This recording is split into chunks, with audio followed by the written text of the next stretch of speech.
advisor, and you work with that person on developing some sort of plan for yourself for the future. But what do you actually need to do to achieve that plan or that vision?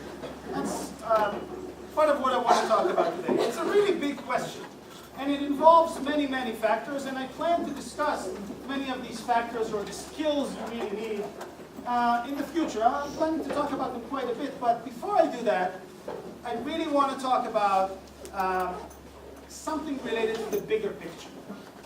Well, we really can think of higher education as this opportunity that you get when you're in college. We can think about two possible tracks that you can take. Those of you who have met with me recently have seen this diagram on my whiteboard that describes two possible tracks. One is the track by which you sort of know what you want to do, or you know for sure what you want to do.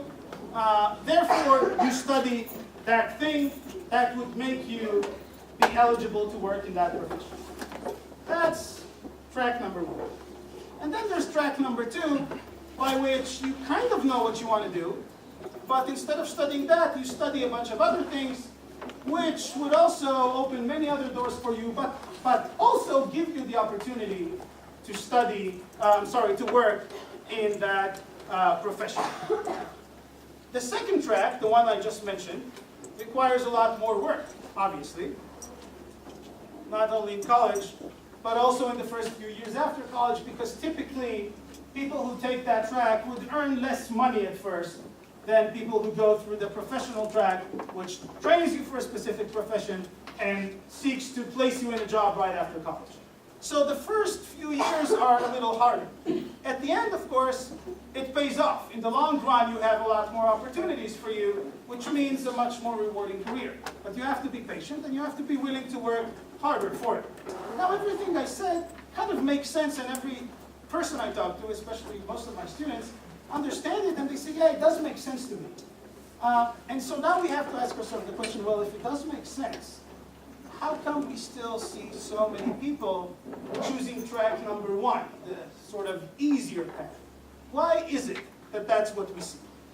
And I asked this question, I've asked this question to some of you, and I asked it to many, many other students. And the answer I get is usually, look, this track that I've chosen, it's going to get me the job I want. It's going to get me the career I want. I'm going to get a job right after college. I'm going to move on and do this, and it's going to be great.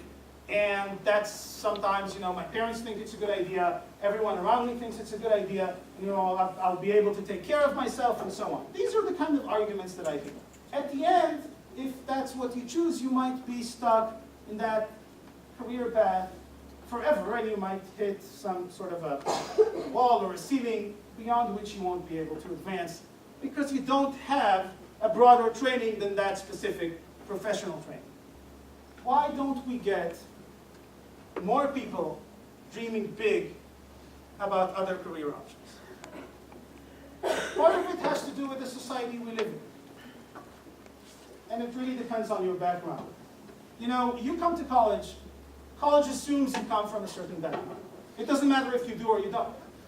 So, if you come from a family where you're the first person who's going to graduate from college, or both your parents, or if you grew up with only one parent, just that one parent, worked for so many hours you barely got to see them. Or people never read books to you, or never actually took you to the public library, if there was a public library where you grew up. Or maybe the school system where you grew up wasn't that great, or maybe you grew up with a house without that many books in it.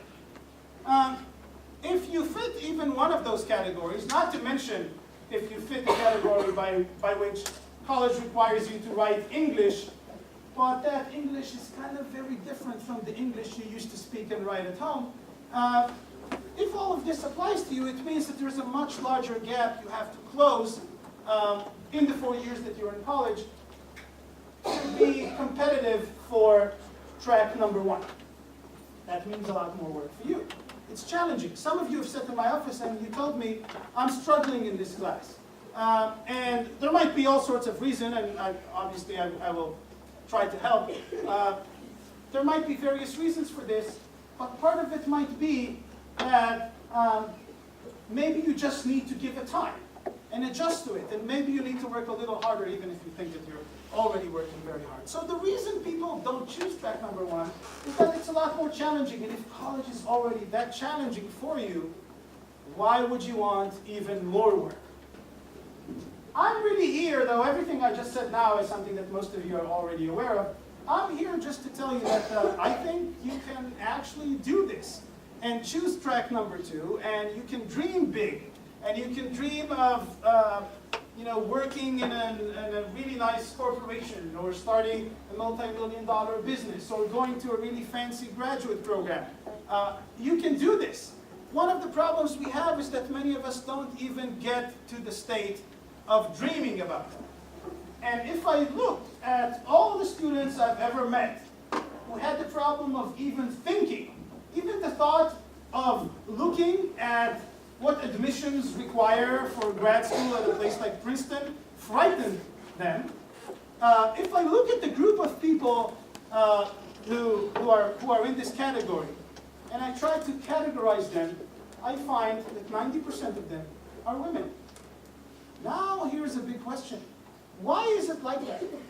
Why is it much harder in our society today, with all the advances that we've seen, why is it much harder for women to dream about these unbelievable careers? Why is it much harder for women to think, you know what, I can go to this grad school, I can get this wonderful job, I can do this much more difficult major and still succeed? Why is it like that? That's a really big question. Unfortunately, I'm out of time, so you're going to have to wait till next week.